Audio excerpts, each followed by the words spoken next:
Greetings viewers, Eric the Car Guy here, also known as ETCG1. When I do videos on this channel, if it's your birthday, I want to personally wish you a happy birthday. Have a good one. For today's topic, torque Nazis. In my hand are two of my favorite tools. These are my snap-on torque wrenches. I have quite literally had these for, years in the teens. I'm not exactly sure how long. I can't remember exactly when I got them, but these have been prized tools for me because when I finally got to a place where I could afford snap-on torque wrenches, I felt that I had arrived, I had made it, and I've loved these things ever since. They're clicker-style torque wrenches, and I know some of you are looking at me right now and saying, Eric, you've got those nice fancy torque wrenches, how come you never use them? I call them torque Nazis because, they show up in the comments now and again and they say, oh, how come you're not torquing all those fasteners? Or you're gonna break something, they have all kinds of concerns about not properly torquing things. I'm not gonna sit here and say that, what I'm doing is absolutely 100% correct. What I'm saying is experience brings you to a certain place to where you know how a fastener feels as you're tightening it down, and you know how much tension to put on something that's larger or smaller or whatever. Granted, I realize a lot of people watching my show are trying to learn how to do this stuff, and you can't necessarily convey the amount of torque that you're applying to a fastener through a video, unless you have one of these in your hands and you say, I am torquing this to this spec. Well, I'm here to tell you that just making automotive video in general is a heck of a lot more time consuming than just doing auto repair. And I know some of you have worked on repairs for days.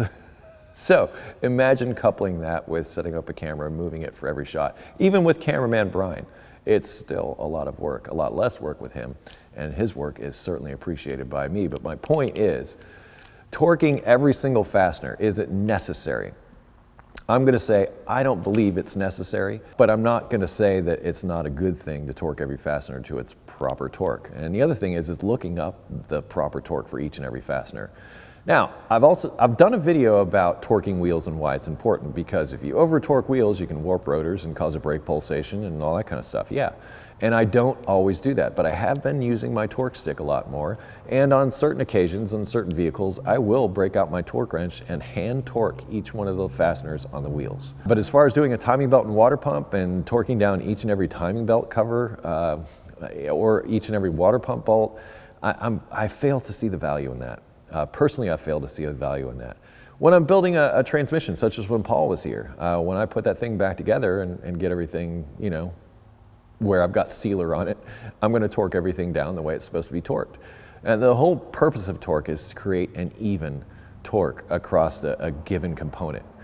And I think you can do that with air tools. I think you can get pretty darn close with your hands after you've done this for a while.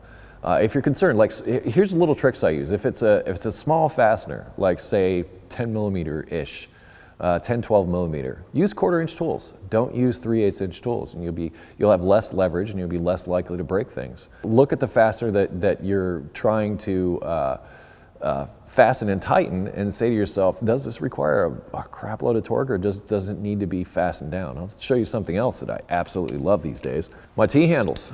I can't get enough of these things. These are something else that will help you.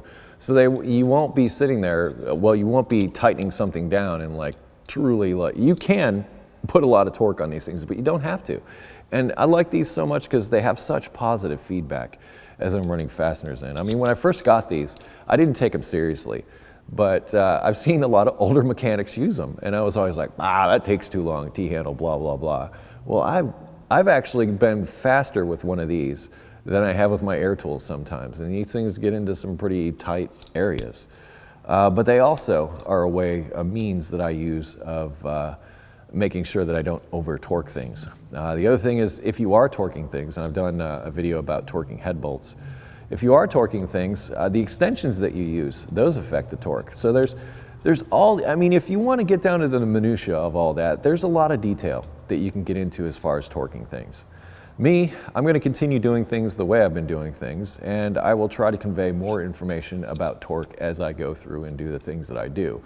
But I'm not going overboard. I don't see the point. To me, there's no value in going beyond to that point to where you're just torquing every single fastener. To me, that's just not practical. But there are instances where yes, that would be great. Crank bolts, what do they get torqued to? Well, when the impact stops. Stuff like that. But head bolts, heck yeah, I'm going to torque every single head bolt I'm going to torque just about every bolt on my engine when I put it together that goes into the Fairmont because, you know, I care in those instances. But when you're working on customers' cars, especially if you're working flat rate, you do what works. And if it's worked for you for a number of years, great.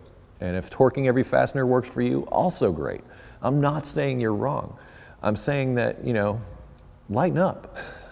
In fact, I've probably sent you a link to this video if you started busting my chops over not torquing something. And once again, I'm not always right, and I'm not going to sit here and claim that I'm right. Just because I have a show on the internet doesn't mean I know squat. But I try to only talk about the things that I know, and I try to convey the best information that I possibly can. And if I don't have the answer, I will more than happily try and point you in the direction of somebody who does. Always remember that about Eric the Car Guy. Anyway, I'm going to close this one out. Hey, if you want to talk about it, well, there's comments down below, or I'll also put a link in the description to a discussion about this over at my website. Speaking of my website, if you have automotive questions, I would ask you to head over to ericthecarguy.com. There's answers there. If you wish to connect with me socially, Google+, Facebook, Twitter, also Instagram. Close each of my videos. Be safe, have fun, stay dirty, and lighten up on the torques. I'll see you next time. Thanks for watching.